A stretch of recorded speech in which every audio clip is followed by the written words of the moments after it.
Hey friends, this is Marilyn from tarotclarity.com. I have to apologize for some of my recent videos where I got really yappy because I have been in a lot of pain recently. I have a few conditions, and the painkillers they give me have that effect on me. Plus I get really dry. At any rate, I'm not on any medicine today. And I thought I would just pop in and do a few readings. The deck I've decided to use today is the Personal Modrone by Benedetti. Now bear in mind that we may see some unusual cards pop up in this spread because this is a 90 card deck. I have a cheat sheet because I can't remember everything.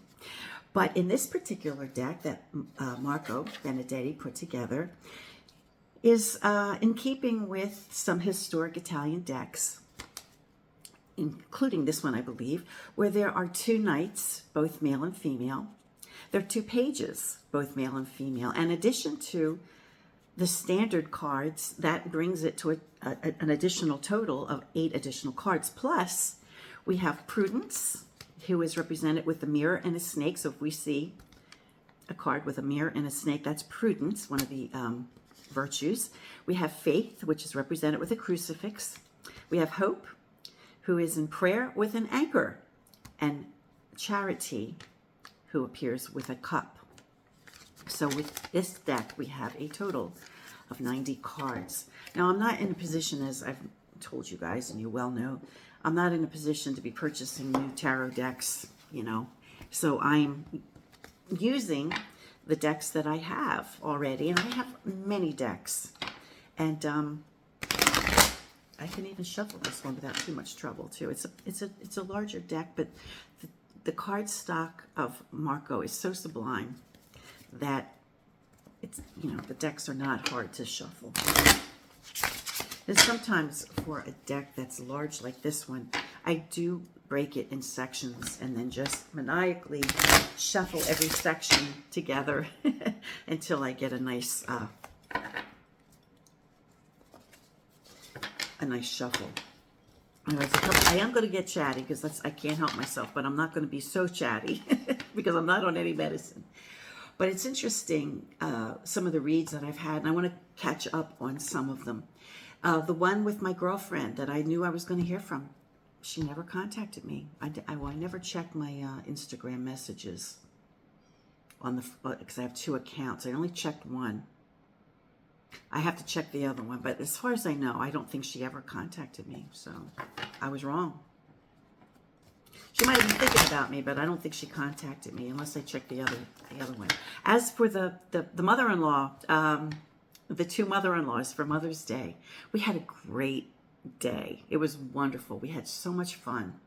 And there was a cautionary card, which I interpreted it to be careful with the baby at the pool, because I'm acutely concerned about pool safety. So when I saw the danger card, I focused on that. But the card had more to do, and I don't want to get into anybody's personal business, okay? But the other mom that came, my daughter's mother-in-law, she had a personal loss just like 2 days before Mother's Day. She had something that happened that kind of devastated her.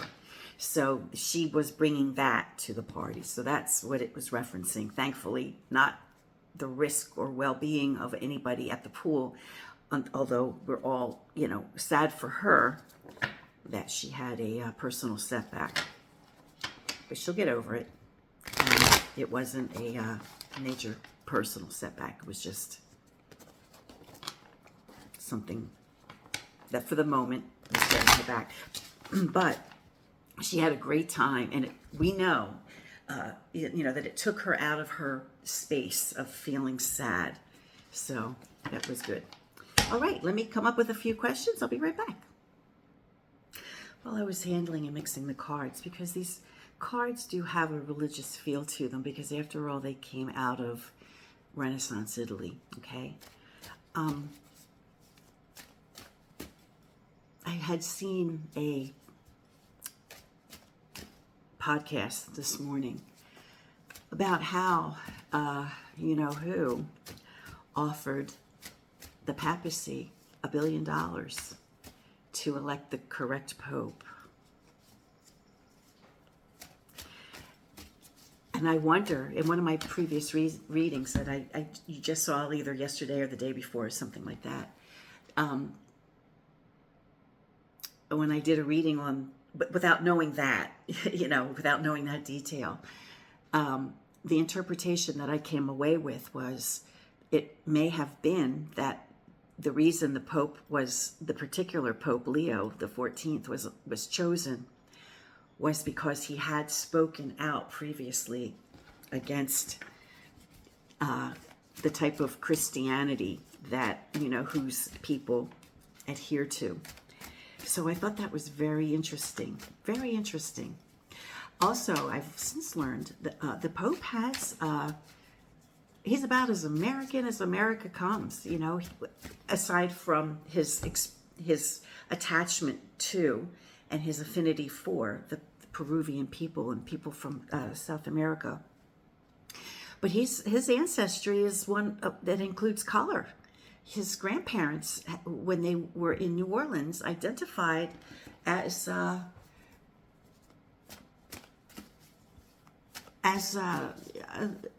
not strictly, maybe a mixed race of black and white. Now, when they relocated in Chicago, the family chose to just on the census forms to say they were Caucasian, which is interesting also because there were people who did that, right? It was more advantageous for them socially. So I thought that was very interesting. So this man chosen as Pope, he really has an understanding of many people and what it means to be human. And his experience, I think he brings a lot to the table. And I'm not even, like I said, I was raised Catholic, but I broke from the church many, many years ago. But I can't help but feel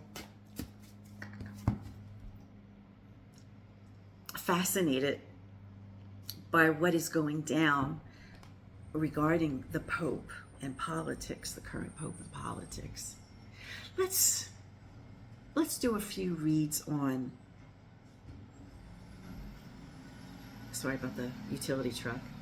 Let's do a few reads on the conflict or the contrast between whose group, right? The regime, I'll call it the regime, and how they're going to disrupt Catholics in this country who had either once belonged to the regime, the party of the regime, or who still remain in, supporting the party of the regime.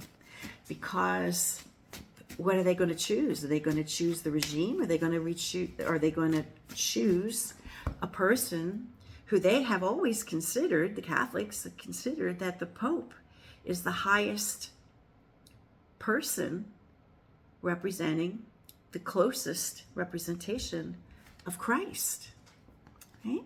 So I'm interested to know how people who are still part of the regime, follow the regime, are they going to choose their Pope? Is the Pope going to save them? Is the Pope going to redirect them, as we all hope he will? Let's see. Let's do a few cards on that. Alrighty.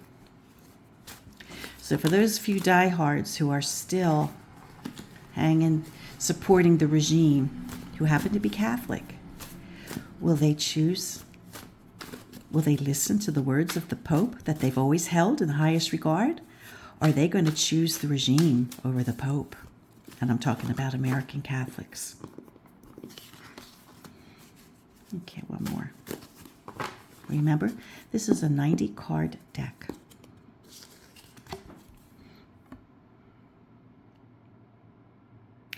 So he's wearing a crown, so he's youthful, but I'm taking this to mean that this is the king of coin, which in the context of the question can represent Mr. Money.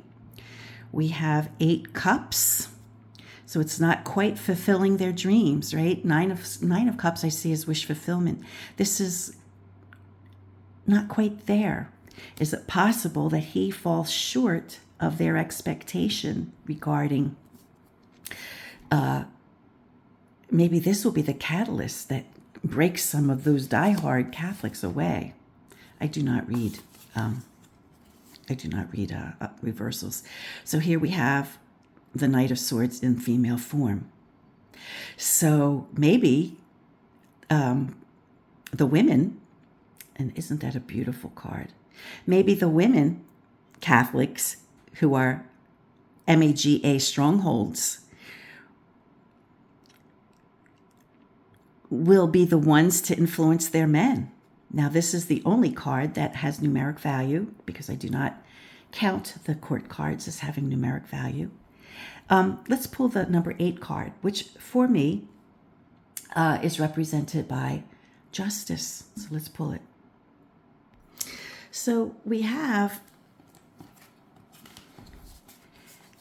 female women, right, who are asserting themselves. And we have the King of Coin, who could represent the regime, people of money who want things to go their way. After all, they did offer a bribe of $1 billion to the papacy to pick the right vote. So it could be that the women, and this card came last, but I was already seeing it before I pulled her, is that this guy is falling short of their expectations. He's messing with their heart. He's messing with their faith. He's messing with their hopes. So I think even if the Catholic women who were part of the regime following didn't agree with the things like, free choice and that kind of thing, I think it's possible that he's offended the women in particular. The regime has offended the women, and that he's fallen short of their moral expectation, which will cause them to judge him harshly. I know this isn't the judgment card, it's justice, but see, they're weighing, they're weighing the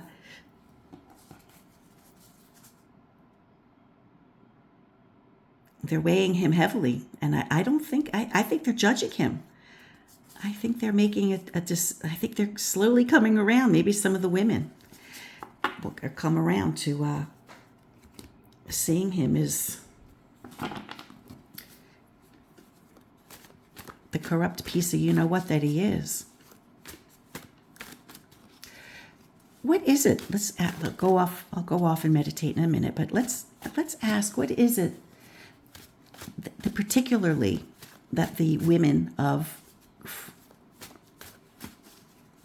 the followers of the regime, the MAGA party, what is it in particular about him now offends them? What is it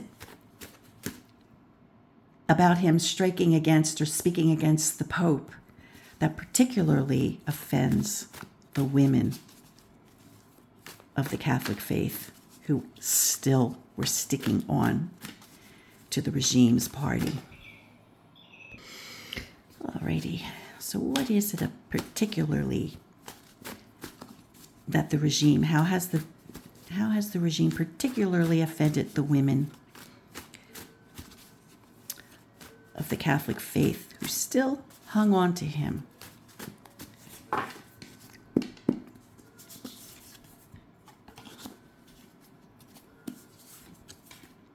The wisdom, time. So they seem to honor the wisdom and the tradition. We see the hourglass, right? It's like time, right? They seem to recognize and respond to the wisdom of the church, if we're reading it in the context of the question. So they don't appreciate him criticizing. Now this guy is walking away. What's he walking away from? What is wisdom walking away from? Money. 9 coins. He's rejecting greed and wealth, and that's part of what they're rejecting. So we have the King of Swords.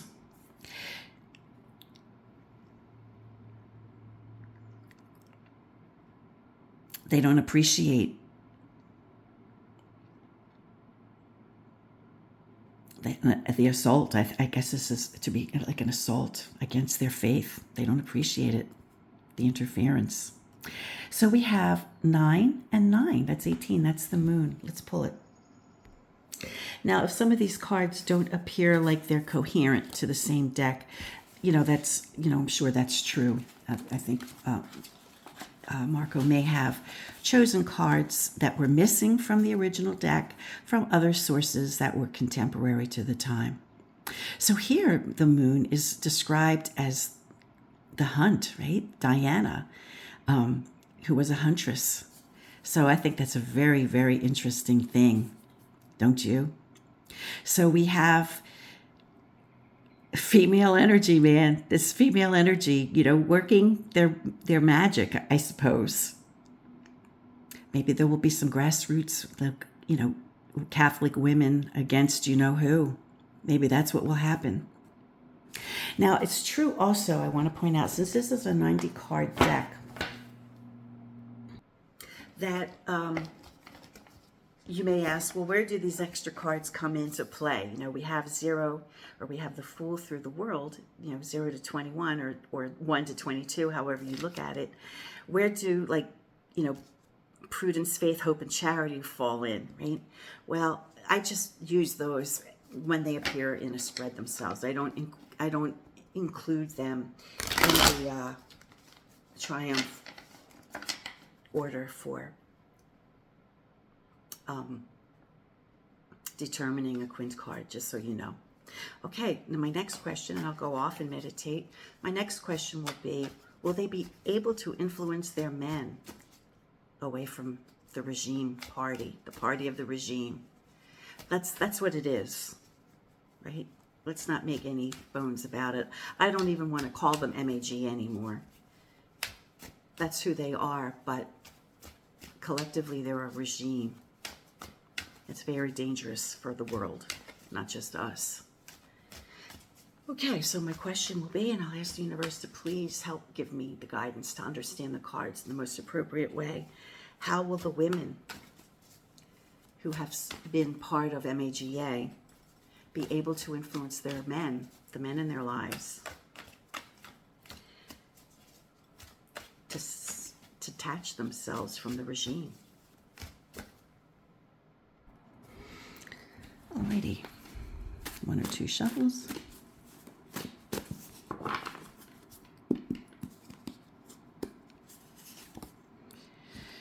The World.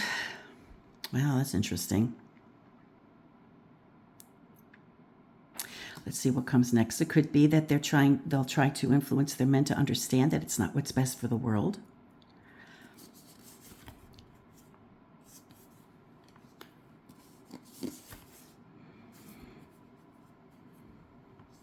So we have 21, and 8 is 29, minus 22 is 7. Let me pull the Chariot. I think it's very interesting that the Chariot tier of this deck, as in many older Italian decks, has a woman in place of a prince or a soldier in the Chariot. And she's directing the course that things take. And we have what appears to be a man, or a male individual. So it seems as though the women will have more influence on the men regarding this issue than the men will have on the women. Well, the women are already seeming to be the ones, according to the descriptions in the cards, that are seeing the light, so to speak, before their men. Now, the Charioteer, if the women are driving the bus, so to speak, regarding it, what are their main influences? So we have 6 coins. 6 is a perfect number. The suit of coins is money. So the 6 of coins could be generosity, right? Generosity with money, generosity with well-being. Maybe they're beginning to understand that the regime is not about generosity. And the choice of the Pope, who is speaking on generosity of all people, maybe it hit a nerve, and that's what it is, right? They're compelled to maybe even have some arguments with their partners, right? This is a partnership. The suit of swords can be verbal communication or any kind of communication. But it could also suggest being at odds with somebody. So it could be that they're at odds with their partners regarding generosity of spirit, or where the money's going or flowing to. And the World card can mean a few things in the context of this question for the well-being of the world, but it could also represent the well-being of their own. Even if they're selfish enough to not really care so much about other people, it may occur to them that it's going, the regime is not going to be beneficial for them. They may get cut out. So this was very interesting to me. Anyway, I hope you thought so also. Until next time, friends, peace, stay well, and please be brave.